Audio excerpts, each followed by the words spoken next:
बोलो श्री कृष्ण कन्हैया लाल के, सतगुरु महाराज के, श्री प्राणनाथ प्यारे की, महारानी बाईजुराज के, तीनों पुरी धाम के, समस्त सुंदर साथ के, पूर्ण ब्रह्म श्री कृष्ण जय सच्चिदानंद। पूर्ण ब्रह्म श्री कृष्ण जय सच्चिदानंद। परम धाम की भूमि का आनंद ही आनंद। परम धाम की भूमि का आनंद ही आनंद। श्री प्राणनाथ निज मूलपति, श्री मेहराज सुनाम। तेज कुंवरी श्यामा जुगल को, पल पल करो प्रणाम। तेज कुंवरी श्यामा जुगल को, पल पल करो प्रणाम प्रणाम। उपस्थित संपूर्ण सुंदर साथ जी, साधक एवं साधिकाएं, चर्चनी प्रशिक्षण सत्र का आज हम 37वां दिवस के पावन बैठक में उपस्थित हुए हैं। तो सर्वप्रथम आप सभी को सप्रेम प्रणाम एवं स्वागत करते हुए आज का विषय वस्तु कक्षा सत्र को हम प्रारंभ करने जा रहे हैं।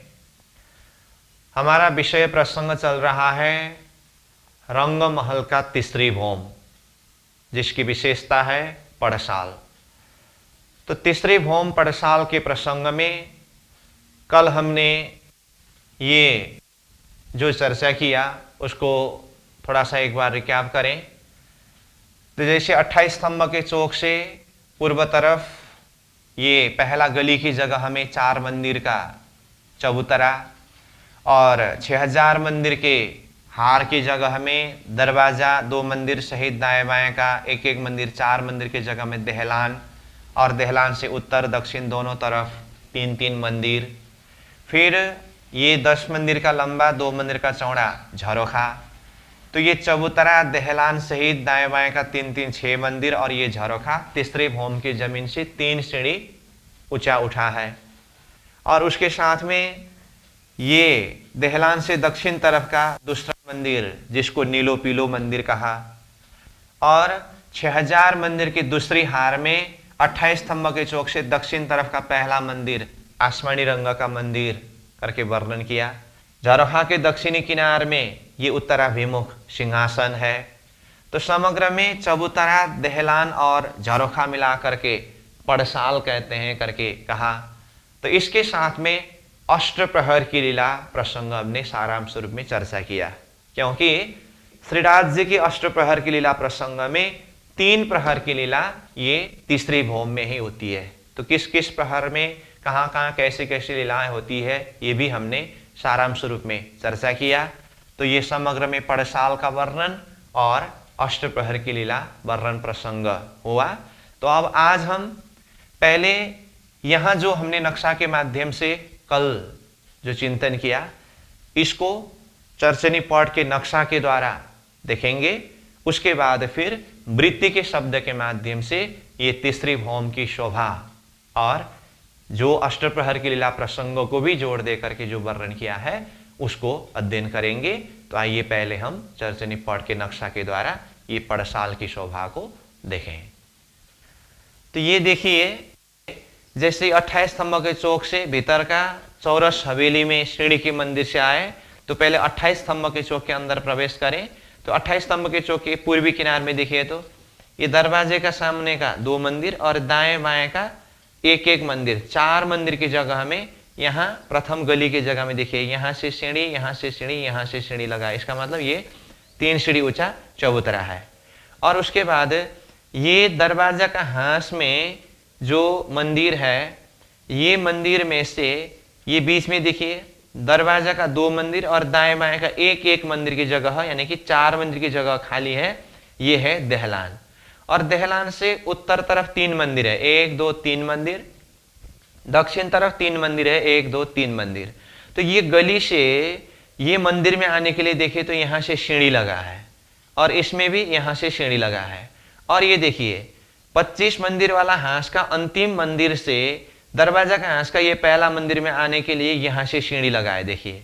और यहाँ दक्षिणी किनार में भी ये दरवाजा के हांस के अंतिम मंदिर से दूसरे हांस के पहला मंदिर में जाने के लिए यहाँ पर सीढ़ी लगा है। इसका अर्थ क्या है, ये चबूतरा दहलान सहित ये 3-3 मंदिर और ये झरोखा तीसरे भौम के जमीन से 3 सीढ़ी ऊंचा उठा है। ये शोभा। अब इसमें ये चबूतरा 4 मंदिर का लंबा, 1 मंदिर का चौड़ा। दहलान 4 मंदिर का लंबा, 1 मंदिर का चौड़ा। झरोखा 10 मंदिर का लंबा, 2 मंदिर का चौड़ा हुआ। और दहलान के दाएं बाएं 3-3 6 मंदिर। तो ये चबूतरा दहलान और झरोखा को मिला करके एक शब्द में हाल कहा। अब उसमें देखिए ये किनार में ये थंब 1 2 3 4 5 6 7 8 9 10 और ये थंब में मेहराब। और ये 2 मंदिर के चौड़ी मेहराब के नीचे यहाँ पर छतरी लगे हैं, जहां से हम कल अष्टप्रहर की लीला वर्णन करते समय बोल रहे थे कि ये छतरी के नीचे राज्य महाराज खड़े होकर के पशु पंखियों को दर्शन देते हैं, वन जंगल को प्रेम भरी नजर सिंचन करते हैं करके। और उसके साथ में ये झरोखा के दक्षिणी किनार में ये उत्तराभिमुख सिंहासन हुआ। और दहलान के दक्षिण तरफ के दूसरा मंदिर ये नीलो पीलो मंदिर है, यहाँ पर राज्य की सुखचेज्या है। तो अष्टप्रहर लीला प्रसंग में तीसरी प्रहर का समय 12 बजे से लेकर के 3 बजे तक राज्य महाराज यहीं पर पहुंचते हैं। और ये दहलान में श्री राज्य की श्रृंगार लीला होती है। और दूसरे हार 6000 मंदिर में 28 स्तंभ के चौक से दक्षिण तरफ का पहला मंदिर ये आसमानी रंग का मंदिर है, जहां श्यामा जी की श्रृंगार लीला होती है। और 12,000 सखियों की श्रृंगार 12,000 मंदिर में होते हैं। फिर यहाँ आसमानी रंग के मंदिर से सब सखियों को साथ में लेकर के श्यामा जी महारानी धामधनी राज्य महाराज से मिलने जाते हैं। तो ये चबूतरा के किनार तक आकर के स्वागत करने की बात हुई। और प्रातःकालीन 7:30 बजे तक में ये चबूतरा के ऊपर विराजमान होकर के बाल भोग आरोह करने की लीला है। तो समग्र में ये पड़साल की शोभा इस तरह से है, जो हमने कल बोर्ड में नक्शा बना करके शब्द के द्वारा वर्णन किया, उसी को ये पॉट के नक्शा के द्वारा इस तरह से दर्शन करके इसको दिल दिमाग में बिठा है। तो इस तरह से ये तीसरी भौम का पड़साल का प्रसंग पॉट के नक्शा के माध्यम से भी हमने देखा। अब इसको हम वृत्ति के शब्द के द्वारा अध्ययन करेंगे। तो कल जो ये कंसेप्ट हमने चर्चा किया और आज इसी को थोड़ा सा रिकैप करके जो भी दिल दिमाग में बिठाया, अब इसको हम वृत्ति के शब्द के माध्यम से अध्ययन करेंगे। अब वृत्ति में देखिए, वृत्ति में पेज नंबर 27 में तीसरी भौम करके शुरू हुआ है और साथ में ये पॉट के नक्शा को देखेंगे तो 12 नंबर पेज में ये तीसरी भौम का नक्शा है। तो ये दोनों को मिलन करके जो अभी हमने कंसेप्ट क्लियर किया है, उसी बात को यहाँ वृत्ति के शब्द के द्वारा अब अध्ययन करेंगे। तो देखिए, श्री रंग महल के मूल दरवाजे के सीधे ऊपर तीसरी भौम में 4 मंदिर लंबी और 1 मंदिर चौड़ी दहलान है। इस तरह से प्रारंभ हुआ। मतलब प्रथम भौम में जो मूल दरवाजा है ना, मूल दरवाजा के सीधा ऊपर दहलान है। तो दरवाजा का 2 मंदिर तो है ही, दाएं बाएं के 1-1 मंदिर लेने से 4 मंदिर की जगह में दहलान है। दहलान की भीतरी तरफ 4 मंदिर लंबा और 1 मंदिर चौड़ा चबूतरा है। यह चबूतरा तीनों तरफ से 3-3 सीढ़ी ऊंचा है। 3-3 सीढ़ियां चबूतरे की तीनों ओर लगी है। 4 मंदिर के दहलान की दाहिने तरफ का मंदिर नीला न पीला बीज के रंग का है। दूसरी हार मंदिर के दाहिने तरफ का पहला मंदिर, मतलब दक्षिण तरफ का, आसमानी रंग का है। दहलान की दोनों तरफ के 6 मंदिर कमर भर ऊंचे हैं। इन 6 मंदिरों के आगे चांदे हैं जिसके दोनों तरफ 3-3 सीढ़ियां लगी है। अब इसको और थोड़ा सा मैं खुलासा करके बता देता हूं। कल हमने खाली 3-3 सीढ़ी है करके इतना ही वर्णन किया, तो मतलब इसमें देखिए ये जो मंदिर है 1 2 3 1 2 3 ये 6 मंदिर, इसमें चांदा और सीढ़ी कहने का मतलब, इसको मैं यहाँ थोड़ा बड़ा नक्शा बना करके दिखा देता हूं। जैसे कि ये एक मंदिर हुआ, ठीक है, तो ये एक मंदिर में ये भीतरी दीवार का दरवाजा है, तो ये दरवाजा के सामने में पहले ऐसे चांदा लगे हैं, इसको बोलते हैं चांदा। ये मंदिर ही 3 सीढ़ी ऊपर है, तो ये दरवाजे के सामने में ऐसे चांदा है और इसके दोनों तरफ इधर 3 सीढ़ी और इधर 3 सीढ़ी, इस तरह से ये चांदा और दोनों तरफ सीढ़ी, ये वर्णन है। तो यहाँ यहाँ यहाँ यहाँ 6 मंदिर में ही ऐसी शोभा है। इसको फिर से देखिए, देहलान की दोनों तरफ के 6 मंदिर कमर भर ऊंचे हैं। इन 6 मंदिरों के आगे चांदे हैं जिसके दोनों तरफ 3-3 सीढ़ियां लगी है। श्री राज श्री ठाकुरानी जी निखिल सखियों, निखिल शब्द का अर्थ संपूर्ण, निखिल सखियों सहित प्रातः काल के समय सुबह 6 बजे 5वीं भौम में पौड़े से उठकर तीसरी भौम के छज्जे पर छतरी के नीचे खड़े होकर पशु पंखियों को दर्शन देते हैं। तो देखिए अब लीला प्रसंग भी वर्णन हुआ है। अब नीचे चौपाई बताए, पशु पंखियों का मुजरा लेवे, सुख नजरों सबों को देवे, पीछे बैठ करे श्रृंगार, सखियां करावे मनोहार। भावार्थ, श्रीराज जी यहीं पर पशु पंखियों का अभिवादन मुजरा स्वीकार करते हैं तथा उन सभी को अपनी दयावंत दृष्टि से सुख शीतलता प्रदान करते हैं। तत्पश्चात 4 सखियां दहलान में श्रीराज जी का मनमोहित करने वाले वस्त्रालंकारों से श्रृंगार करती हुई धनी को प्रसन्न करती है। ऊपर से देखिए फिर, जो पहले से ही, मतलब वो पशु पंखियों की बात हो रही है, पहले से ही श्रीराज जी के दर्शनार्थ नीचे चांदनी चौक में इंतजार करते हुए व्याकुल खड़े हैं। छज्जा 10 मंदिर लंबा, 2 मंदिर चौड़ा तथा दहलान एवं चबूतरे के बराबर ऊंचा है, मतलब 3 सीढ़ी ऊंचा है। तो अब यहां दहलान शब्द आया, तो अब नीचे चौपाई बताया है। तो देखिए, दहलान 10 मंदिर का, झरोखे 10 शामिल, माहे चौक 10 मंदिर का, हुए तीनों मिल कामिल। तो भावार्थ, 10 मंदिर की दहलान के बीच के 4 मंदिर झरोखे के 10 मंदिर में शामिल है। दोनों किनारों के 3-3 मंदिरों में मंदिर ही है। झरोखों के 10 मंदिर की लंबाई तथा 2 मंदिर की चौड़ाई दहलान से जा मिली है।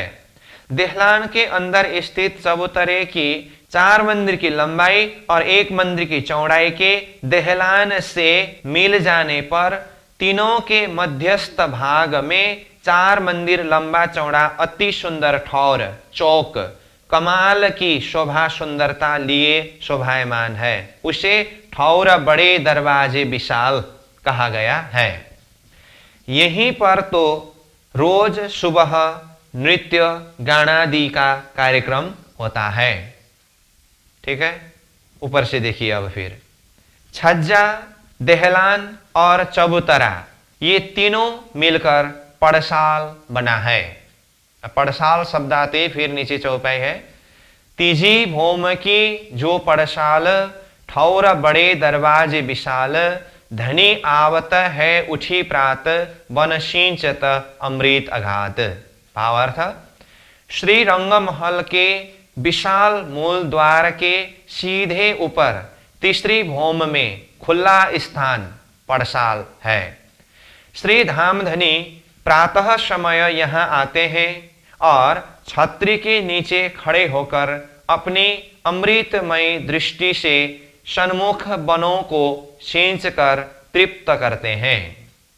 फिर ऊपर देखिए, मूल दरवाजे के सीधे ऊपर इन तीनों ने मिलकर एक विशाल ठौर बनाया है। दर्शन देने के पश्चात श्रीराज जी 4 मंदिर की दहलान में श्रृंगार करते हैं। श्री ठाकुरानी जी दूसरी हार के प्रथम मंदिर जो आसमानी रंग का है में श्रृंगार करती है। श्रृंगार के पश्चात श्री श्यामा जी साथ सहित श्री राज्य के पास आती है। अब यहां चौपाई बताया फिर नीचे, अर्श मिलावा ले चली अपने संग सुभान, किया चाहा सब दिल का आगू आए लिए मेहरबान। भावार्थ, हर रोज सुबह श्री श्यामा जी अपनी अंग रूपी ब्रह्मात्माओं के प्रथम जुत्था को साथ लेकर अपने प्रियतम धनी से मिलने की उत्कट चाहना लेकर तीसरे भौम के आसमानी रंग के मंदिर से आगे चबूतरे दहलान की ओर बढ़ती है। उस वक्त परम कृपालु धनी श्रीराज जी भी उनके मनोभावों को समझकर आगे चबूतरे पर आकर उनका आदर स्वागत करते हैं। ठीक है, फिर से ऊपर देखिए, 4 घड़ी इन ब्रैकेट 7:30 बजने पर दिन व्यतीत होते ही श्री राज श्यामा जी 4 मंदिर के चबूतरे पर मेवा मिठाई इन ब्रैकेट बाल भोग आरोग कर उठते हैं। तत्पश्चात बाहर के छज्जे पर स्थित उत्तराभिमुख सिंहासन पर विराजते हैं। श्री नौरंगबाई गान करती है। तो नौरंगबाई गान करती है में फिर नीचे, अश्याम गायंती नृत्यंती भूम्याम अथर्ववेद, अर्थ इस भूमिका यानी भूम में गाना गाते हुए नृत्य करते हैं। फिर ऊपर से देखिए, जैसे ही नौरंगबाई का नृत्य गाना पूरा होने लगता है, इसी समय अक्षर ब्रह्म श्रीराज जी के दर्शन पाकर अपने महल अक्षरधाम को पधारते हैं। मतलब 7:30 से 9 बजे तक तीसरी भौम में निरत लीला होती है, तो उसी के अंतिम समय में अक्षर ब्रह्म आकर के दर्शन करके वापस जाने की बात। तो इसके लिए चौपाई के द्वारा बताया, नीचे देखिए, संग सखियां केतिका विराजे, या समय श्री मंडल बाजे, नवरंग बाई जो बजावे, मुखवाणी रसीली गावे, इत बाजत बेन रसाल, बेन बाई गावे गुणलाल, सखी एक निकसे एक बैठे, एक आवे उठे एक बैठे, इन समय भगवान जी इत दर्शन को आवे नित, झरोखे सामी नजर करे, प्रणाम करके पीछे फिरे। इस तरह से प्राणनाथ जी ने चौपाई के माध्यम से ये सुंदर लीला वर्णन किया है। और अक्षर ब्रह्म दर्शन करने के लिए आने का प्रसंग फिर दूसरे चौपाई के द्वारा भी यहां बताए, इत 4 घड़ी दिन बीतत, 8वीं के अमल राह आसमान, बैठे जोड़े सुखपाल में लक्ष्मी और भगवान। श्री लालदास जी कृत बड़ी वृत्त, तो लालदास जी महाराज की बड़ी वृत्ति से यह चौपाई लिया है। अब इसका भावार्थ नीचे देखिए, हर रोज सुबह श्री राज श्यामा जी एवं समस्त सखियां बाल भोग में से मेवा मिठाई आरोग कर उठते हैं, तब ठीक 4 घड़ी यानी 7:30 बजता है व्यतीत होती है। 4 घड़ी व्यतीत होने पर 8 घड़ी पूरी होने के बीच का लीलाक्रम चलते चलते जब 8 घड़ी व्यतीत होने में कुछ क्षण बाकी रहता है, तब अक्षरधाम से भगवान अक्षर ब्रह्म अपनी स्वामिनी लक्ष्मी जी सहित युगल जोड़ी सुखपाल में बैठकर हवाई मार्ग से अक्षरातीत धाम में आते हैं। इस वक्त 12,000 सखियां नवरंग बाई के नृत्य में धूम मचते हुए वातावरण में तल्लीन रहते हैं। इन समय भगवान जी इत दर्शन को आवे नित। फिर कहा, स्त्री राज झरोखे झांकत, करे मुजरा नूर जमाल, सलाम कर पीछे फिरे मन में अति खुशाल। ये भी लालदास जी महाराज की बड़ी वृत्ति की चौपाई है। इसका भावार्थ, इस अवसर पर श्रीराज जी झरोखों में सिंहासन पर बैठे बैठे अक्षर की ओर देख लेते हैं। इस प्रकार अक्षर ब्रह्म श्रीराज जी के दर्शन करते हैं और दोनों हाथ जोड़कर नतमस्तक होते हुए प्रणाम कर मन में अत्यधिक प्रसन्नता महसूस करते हैं और वापस अपने धाम को लौट जाते हैं। इसके पश्चात नृत्य क्रीड़ा भी बंद हो जाती है। मतलब 9 बजे का समय हुआ, नृत्य लीला भी पूरी हुई, उससे पहले अक्षर ब्रह्म दर्शन करके अपने धाम में वापस चले गए। तो ये बात भी यहाँ पर हुई। और सखियां प्रहर दिन बीत जाने पर साग पान आदि लेने जाती है और लेकर वापस आती है। तब सखियां श्रीराज श्री ठाकुरानी जी को फूलों के आभूषण पहनाती है। 9 से 10:30 बजे तक के समय में सखियां साग पान आदि लेकर लौटती है और 1:30 प्रहर दिन 10:30 बजे तक व्यतीत होने पर सखियां पान का बीड़ा श्रीराज श्री ठाकुरानी जी की सेवा में हाजिर करती है। तो इस तरह से यहाँ वर्णन किया। तो यहाँ एक बात थोड़ी सी ध्यान देने की है कि हमने अष्टप्रहर लीला प्रसंग वर्णन करते समय कहा 7:30 बजे सखियां वन में जाते हैं और 9 बजे वापस आते हैं, ठीक है। और 10:30 बजे के समय तक में पानों की बीड़ा बना करके पूरे करते हैं। तो बात वही है, परंतु यहाँ एक पॉइंट थोड़ा सा अंतर हुआ है कि 9 बजे सखियां वनों में जाते हैं और साग आदि पान सामग्री लेकर के 10:30 बजे वापस आते हैं करके ये समय बताया है। इसको पहले जैसे हमने चर्चा में बताया कि 7:30 बजे जाकर के 9 बजे आने की जो बात है उसी को ही पकड़ना होगा, क्योंकि इसके लिए प्राणनाथ जी की चौपाई सैया कीर्तिक वन में जावे, साक पान मेवा सब ल्याए, घड़ी 4 खेल तीत करे, प्रहर दिन चढ़ते आवे घरे। तो देखिए, तो यहाँ वन में जाने के बाद 4 घड़ी वन में खेलना भी है और प्रहर दिन चढ़ते समय घर आना भी है। तो प्रहर दिन चढ़ने का मतलब 9 बजे का समय है। तो 9 बजे के समय में घर आने के लिए 4 घड़ी वन में रामत होने के लिए 7:30 बजे ही जाना होता है। इसीलिए 35 जुथ सखियां 7:30 बजे नृत्य लीला में उपस्थित होते हैं, 5 जुथ सखियां सेवार्थ कार्य के लिए बाहर जाते हैं और 9 बजे के समय में वापस आते हैं और 10:30 बजे तक में ये पानों की बीड़ा बनाने की लीला पूरी होती है। तो उसको इस हिसाब से पकड़ना होगा, ठीक है। आगे बढ़े। श्रीराज श्यामा जी आरोग कर पान बीड़ा लेकर दोपहर को यानी 12 बजे से 3 बजे तक नीले पीले मंदिर में शयन करते हैं। तो तीसरी प्रहर समय 12 से 3 बजे तक शयन करने की बात यहां पर भी इस तरह से खुलासा करके बताएं। तो ऊपर आरोग कर में चौपाई नीचे बताया है, श्रृंगार करे दहलान में आरोगे और मंदिर, इतही दीदार नूर को दीन पौड़े पलंग अंदर। तो ये चौपाई के अंदर पूरा विस्तार प्रसंग का सार भाव है। तो देखिए, तीसरे भौम की 1 मंदिर चौड़ी 4 मंदिर लंबी दहलान में श्रीराज जी का श्रृंगार होता है। 2 मंदिर चौड़े 10 मंदिर लंबे छज्जे में नीले पीले मंदिर के सामने झरोखे में सिंहासन के आगे उत्तराभिमुख बैठकर श्रीराज जी श्यामा जी आरोगते हैं। इस झरोखे पर स्थित सिंहासन पर बैठकर 9 बजने के कुछ क्षण पहले अक्षर ब्रह्म को दर्शन देते हैं। पुनः दोपहर 12 बजे से 3 बजे तक के समय में नीले पीले मंदिर के बीच के मंदिर के अंदर स्थित पलंग सुख सज्जा पर पौड़ते हैं।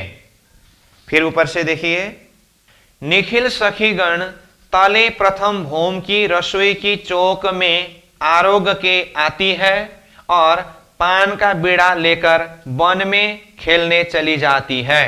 तो 12 बजे से 3 बजे तक सखियां वनों में खेलने जाती है ना, वो वाली बात है। तो नीचे एक एक जुत्था में 300 सखियां हैं, ऐसे 40 जुत्था है। इन 40 जुत्थों की 40 जुत्था पत्नियां मतलब सिरदार है। इन 40 जुत्था पत्नियों का समावेश भी उन 300 सखियों में ही है। दोपहर का यानी 12 बजे से 3 बजे तक के समय में 40 जुत्था सखियां अपनी इच्छा अनुसार पृथक पृथक वन में सैर के लिए जाते हैं। कोई फूलबाग में, तो कोई कुंज निकुंज में, कोई हौज कोसर तालाब में, तो कोई पुखराज पर्वत पर, कोई मानिक पहाड़, कोई बड़े वन, मधुबन, महावना आदि अलग अलग स्थानों पर जाकर नाना प्रकार की दिव्य लीलाएं क्रीड़ाएं करती है। ऊपर देखिए फिर, प्रहर दिन पिछला बाकी रहने पर, मतलब 3 बजे, तो 3 से 6 बजे का दिन का अंतिम प्रहर है ना, वो समय बाकी रहने पर श्री राज श्यामा जी सुख से ज्या से उठते हैं। सर्व सखियां वन से खेलकर वापस आती है और श्री राज श्यामा जी के चरणों में लगती है। तत्पश्चात 4 मंदिर की दहलान में 4 सखियां मिलकर श्री राज जी महाराज को दिव्य वस्त्रालंकारों से श्रृंगारती है। आज के दिन यही प्रेम संवाद हुआ था, ये मतलब यह तीसरी बॉम्ब में है, जिसके प्रतिफल सखियां मूल मिलावा में 4:30 बजे शाम को खेल देखने बैठ गई। तो 4:30 बजे करके नीचे चौपाई बताए, याद करो सोई साहित जो हंसने मांग्या खेल, सो खेल खुशहाली लेके उठो कीजिए अब केल। भावार्थ, हे ब्रह्मात्माओं, आप सभी उस घड़ी शुभ मुहूर्त को याद कीजिए जब हमने इस धाम की तीसरी भूमि में बैठकर संसार के इस खेल को, हंसी के खेल को देखने की मांग की थी।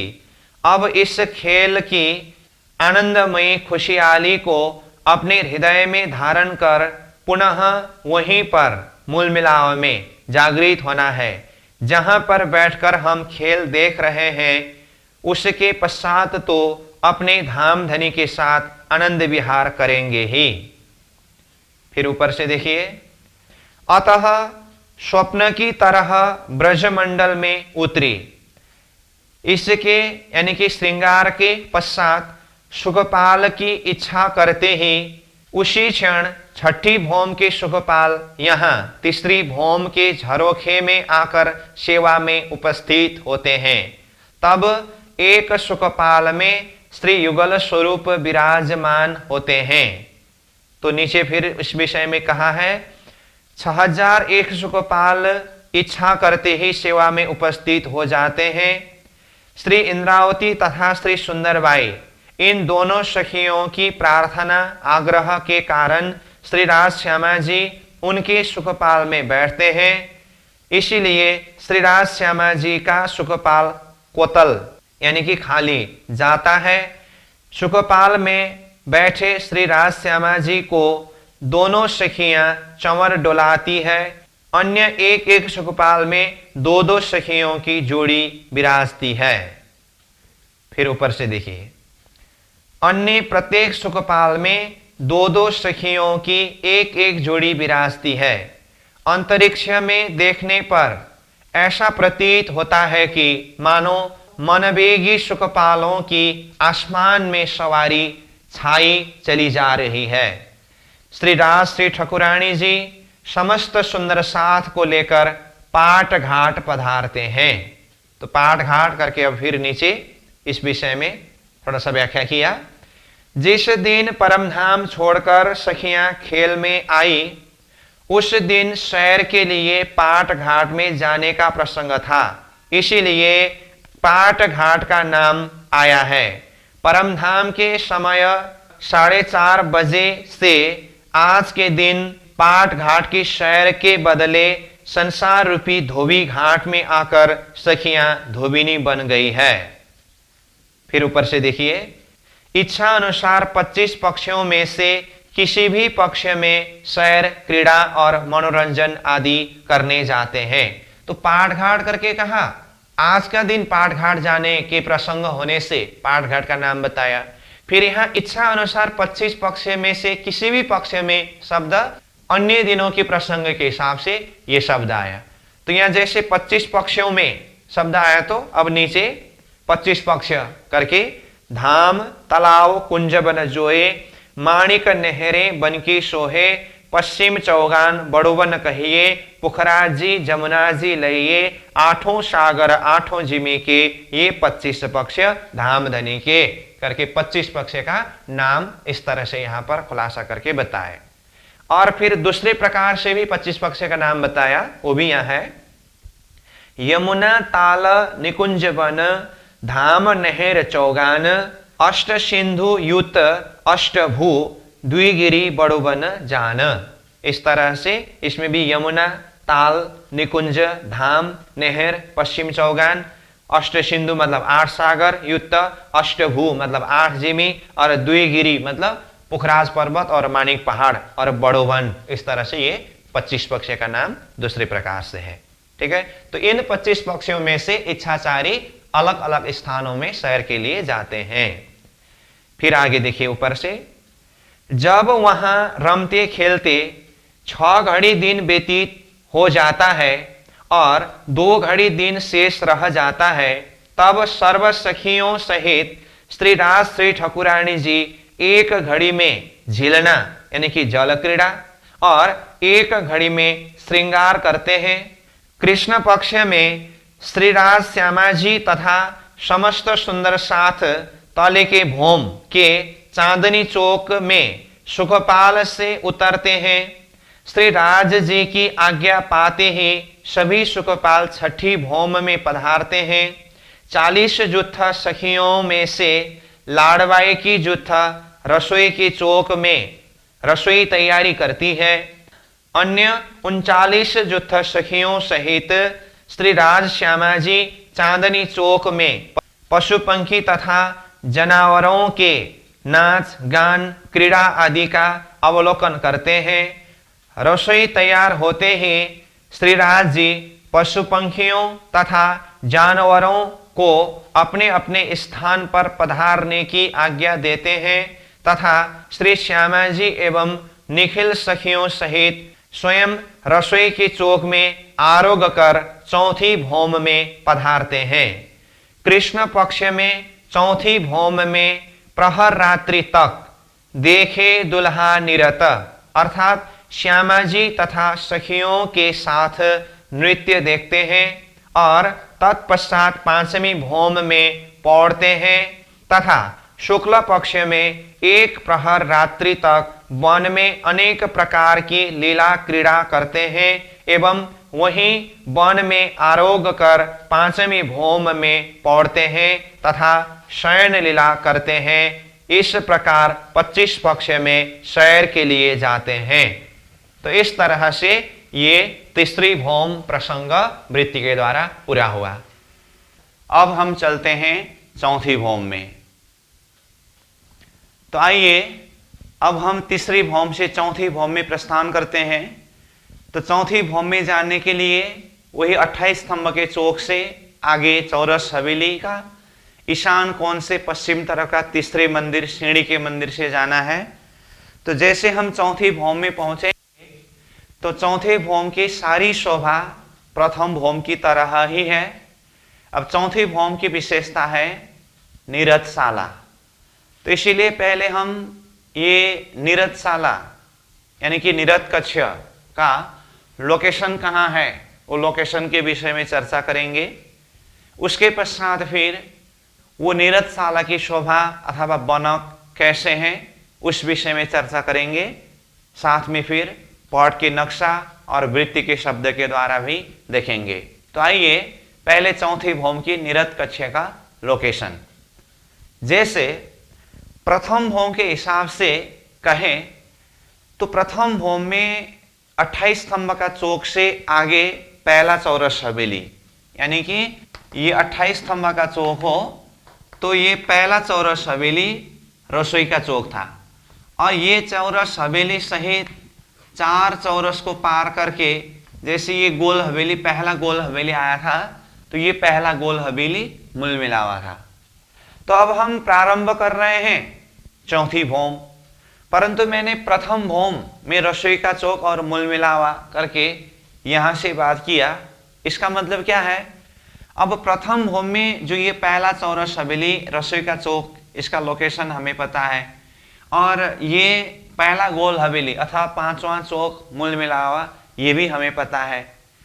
तो चौथी भौम में जाने के बाद जो निरत कक्ष है, 28 स्तंभ के चौक से आगे चौरस हवेली जो है 1 2 3 4 हार, ये 4 हार चौरस हवेली में से ये चौथा चौरस हवेली ये है नीरजशाला।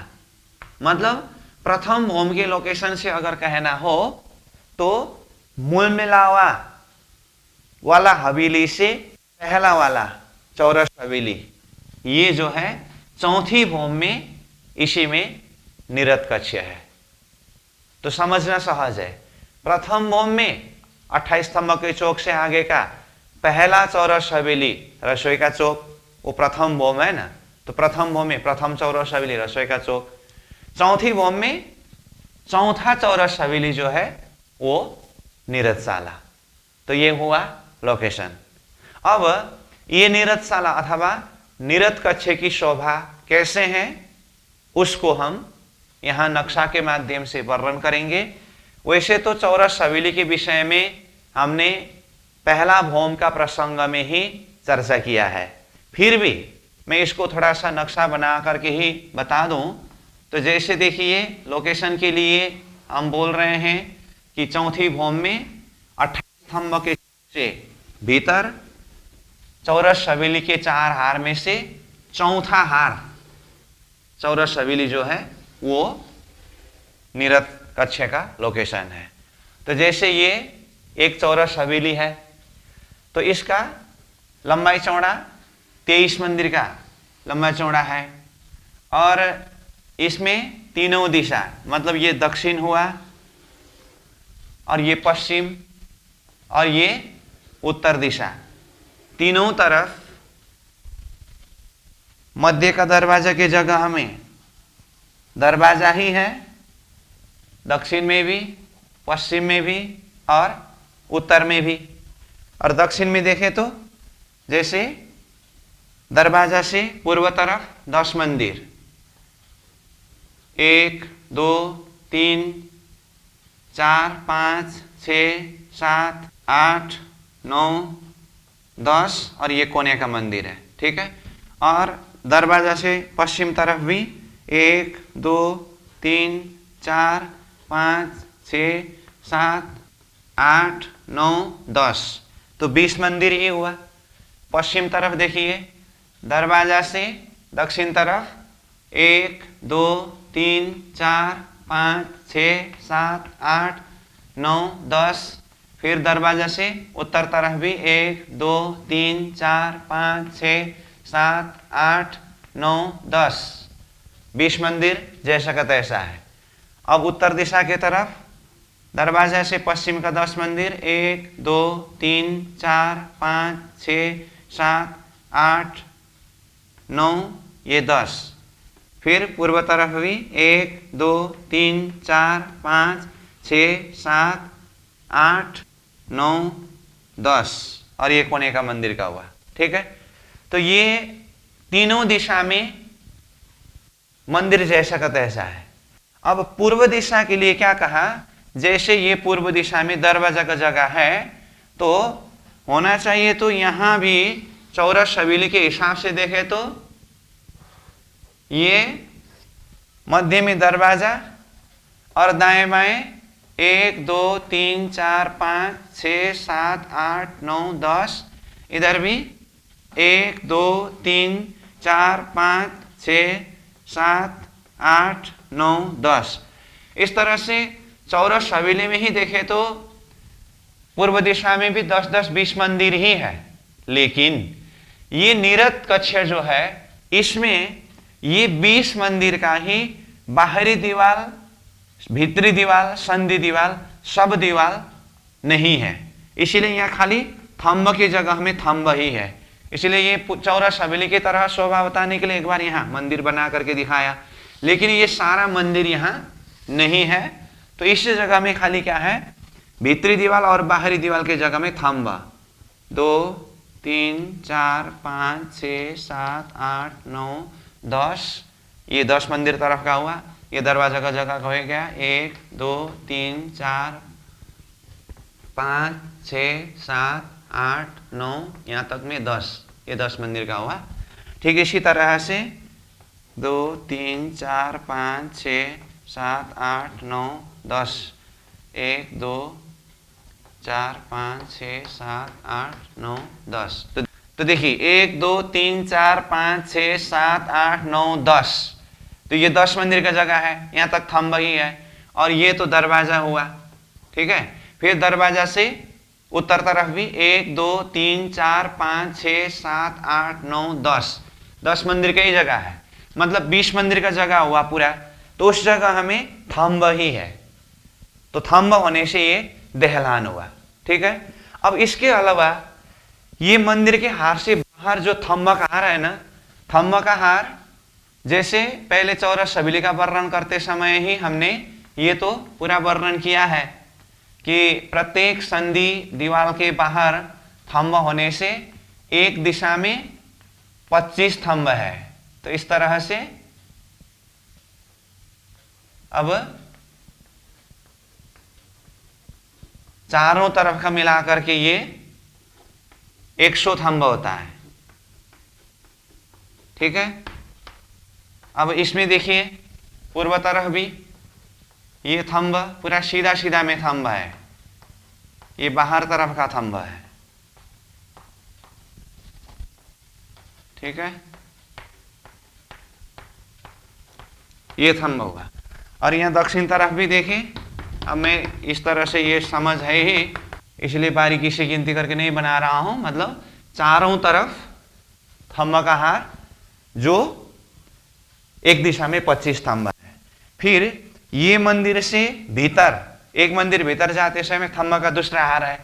तो यहाँ पूर्व से ही देखे, ये दहलान तो मंदिर की जगह में है, इसके भीतर जाएंगे तो थंब 1 2 3 4, इस तरह से एक दिशा में कितने थंब है, यहाँ 19 थंब है ना। तो ये भी थंब हुआ, तो ये चारों दिशा में है।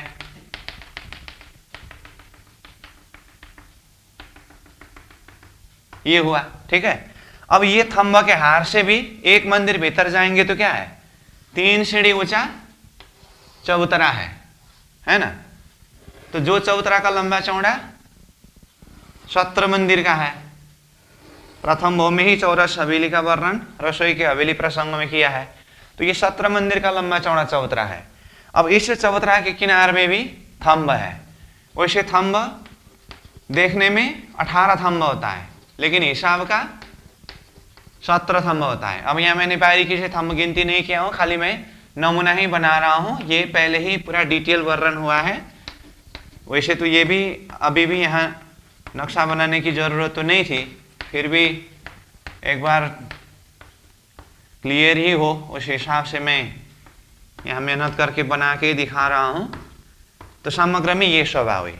और चबूतरा के ऊपर गिलम यानी कि गलीचा, और मध्य में ये सिंहासन, और ऊपर चंदवा, किनार में झालर, ये सारी दृश्य जैसा का तैसा ही है। तो यहाँ पर सिर्फ चौरस हवेली की शोभा में से फर्क क्या हुआ, पूर्व दिशा में 20 मंदिर की जगह में मंदिर न आकर के दहलान हुआ। तो दहलान के थंब के कारण यहाँ पूर्व दिशा में देखेंगे तो थंब का 5 हार हुआ, 1 2 3 4 5। तो ये थंब मंदिर से बाहर का थंब हुआ, ये थंब का हार मंदिर की बाहरी दीवार का है, ये थंब का हार मंदिर का भीतरी दीवार का है, ये थंब मंदिर के हार से एक मंदिर भीतर का है, ये थंब चौतरा के किनार का हार है। तो इस तरह से 5 हार थंब दिखाई देता है, परंतु उसमें 3 हार सभी हवेली के जैसे ही है, और 2 हार वो मंदिर की जगह में दहलान बनने से है। तो इतना ही शोभा है। बाकी इसकी जो शोभा में वर्णन ऐसा है, इसके चारों दिशा में अलग अलग 4 रंग हैं। जैसे ये दक्षिण दिशा की तरफ है, ये थंब, मंदिर की दीवार सारे लाखी रंग का है। लाखी मतलब माणिक, लाल रंग है जिसे लाखी रंग कहते हैं। ठीक है, दक्षिण दिशा की तरफ। अब पश्चिम दिशा की तरफ ये थंब, मंदिर सारा श्वेत रंग का है। निरत कक्ष की बात कर रहा हूं। और ये उत्तर दिशा की तरफ थंब, मंदिर सारा पीला रंग का है। ठीक है, और पूर्व दिशा की तरफ ये दहलान के और अन्य भी जितने भी थंब है ये सारा नीले रंग के हैं। ठीक है, तो चारों दिशा में 4 रंग है। ये है निरत कक्ष की शोभा अथवा बनक। अब यहां पर निरत लीला होती है। चौथी भौम निरत कक्ष निरत लीला करके कहा ना। तो तीसरे भौम के प्रसंग में अष्टप्रहर लीला वर्णन हुई, तो वहां अष्टप्रहर लीला प्रसंग में आया ना, कृष्ण पक्ष 15 दिन के समय में 5वें प्रहर का 4 घड़ी समय। 5वें प्रहर मतलब 6 बजे से 9 बजे तक का समय है। उसमें से 7:30 बजे से 9 बजे तक कितना बताया? 7:30 बजे से 9 बजे तक ये 4 घड़ी समय होता है। ये समय ये चौथी भौम में निरत लीला होती है, कृष्ण पक्ष 15 दिन। ठीक है, और आज खेल में आने का दिन ये निरत लीला में नवरंग बाई के युद्ध की बारी होने से निरत लीला प्रसंग में नवरंग बाई का नाम आता है।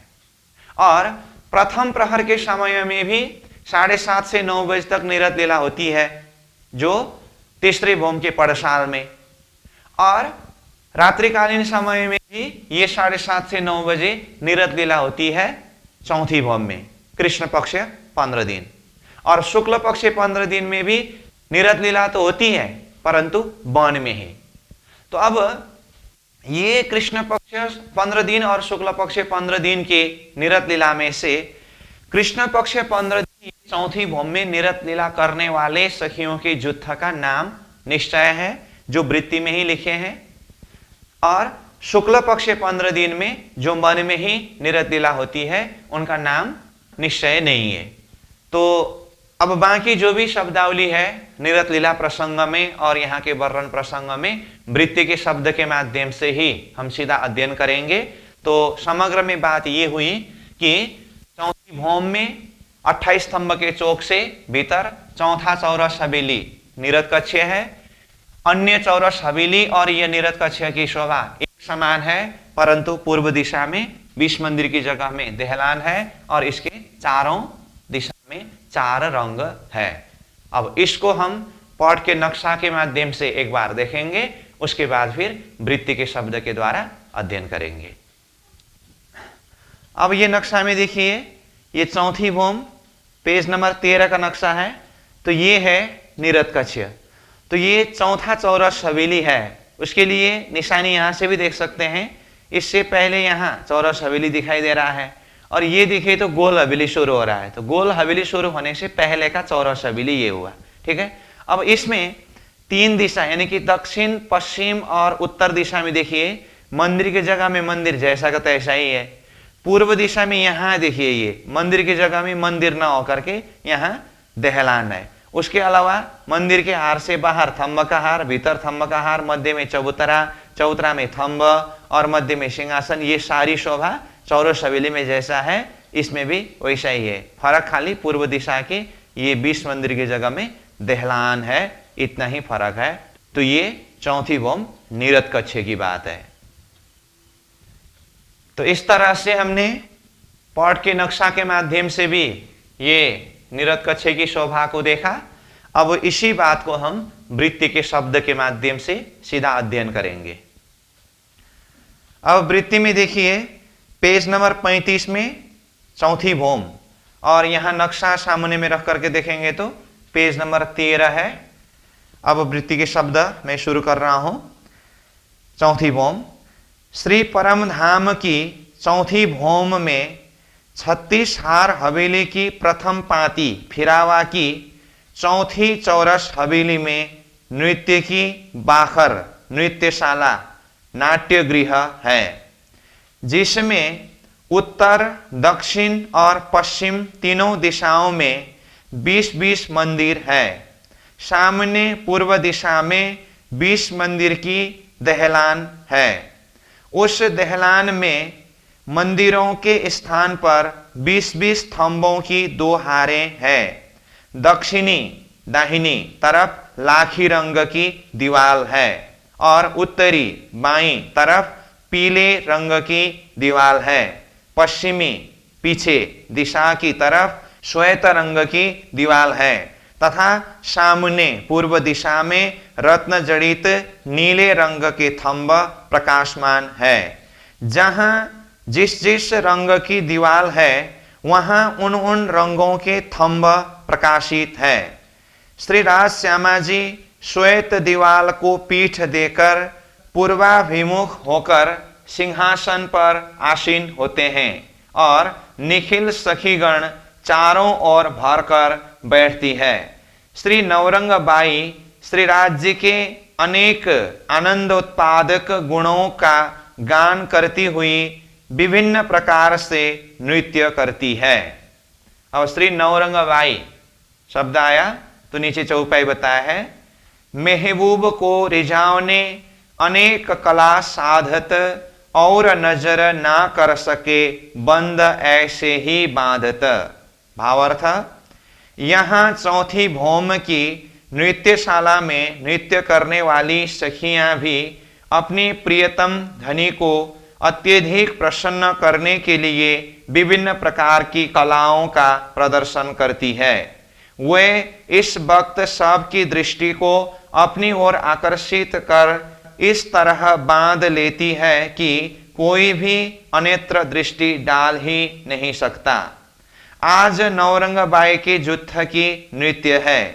हर एक दिन अपने अपने जुत्थ के साथ सखियां नृत्य करती है कृष्ण पक्ष की करके। अब आज खेल में उतरने का दिन नवरंग बाई की बारी है, इसलिए नवरंग बाई का नाम आया। बाकी कृष्ण पक्ष 15 दिन में किस किस तिथि के दिन कौन कौन सी जुत्थ की सखियां नृत्य करते हैं वो भी यहां पर जाहिर करके बताया। जैसे एकम को नवरंग बाई, दूज को श्री बेन बाई, तीज को श्री सेन बाई, चौथ को श्री मोर बाई, पांचम को श्री ठेल बाई, छठ को श्री एहल बाई, सातम को श्री केल बाई, आठम को श्री बिलास बाई, नवमी को श्री झरमर बाई और श्री मेन बाई, दशमी को श्री भंवर बाई और मेन बाई, 11 को श्री तान बाई, 12 को श्री स्वरूप बाई, 13 को श्री सन्मुख बाई, 14 को श्री सनकुल बाई, अमावस को श्री सुतेज बाई। इस प्रकार वदी कृष्ण प्रतिपदा से क्रमशः उपरोक्त नामोल्लिखित सखियां नृत्य करती है। इन सर्व सखियों का श्रृंगार वस्त्रालंकार भी पृथक पृथक ही है। आज कृष्ण पक्ष की प्रतिपदा के दिन खेल में आने से श्री नवरंग बाई का नाम लिया जाता है, क्योंकि आज श्री नवरंग बाई की नृत्य की बारी थी। वहां सर्व सखीगण वारी वारी से नृत्य किया करती है। कोई भी किसी भी विषय में किसी से कम नहीं है। विशेष 40 जुत्थ पत्नियां अपनी अपनी जुत्थ के साथ अपनी अपनी नृत्य कलाओं का प्रदर्शन करती है। कृष्ण पक्ष के 15 दिन क्रमशः उपरोक्त सखियां नृत्य करती है। जिस जुत्थ के नृत्य की बारी सुबह तीसरी भौम में है, शाम को चौथी भौम में भी उसी जुत्थ के नृत्य की बारी होती है। शुक्ल पक्ष में किन किन जुत्थ पत्नियों के नृत्य की बारी आती है उनका नाम मिला नहीं है। शुक्ल पक्ष में शाम की निरत वन में ही होती है। इस तरह से कहा। अब फिर ऊपर से देखिए, विभिन्न प्रकार से नृत्य करती है करके बताएं। वहां पर प्लस चिन्ह दे करके 1 नंबर और 2 नंबर लिखा है, उसका नीचे देखना होगा। फिर तो नीचे देखिए, आनंदा मुदा प्रमोदो भीमोदमोदश्चये हसो नरिष्टा नृतानि शरीर मनु प्राविशन। 2 नंबर में है, नामे जाको नवरंग ताकि निरत कहूं क्यों कर अनेक गुण रंग ल्यावहे नए नए दिलधर। भावार्थ, जिन सखी का नाम ही नवरंगबाई है, उनके नृत्य की विविध रंगों की कला का तो कहना ही क्या, वे तो अपने नाम को सार्थक करती हुई अनेक कलाओं का रंग भरती हुई अपने हृदय में नूतन एवं अनूठा भाव धारण करती है। फिर ऊपर से देखिए, वह उस वक्त अपनी नृत्य कला में सभी ब्रह्मात्माओं की दृष्टि केंद्रित कर लेती है, अतः सभी उसकी नृत्य में तल्लीन होकर उसी तान में झूमने लगती है। उनकी नृत्य कला की प्रतिध्वनि दीवालों में प्रतिबिंबित होती है तथा दीवालों और थंबों में चित्रित पशु पंखियों की चित्रामण भी उसी ताल में थैथेकार के साथ नाचने लगते हैं।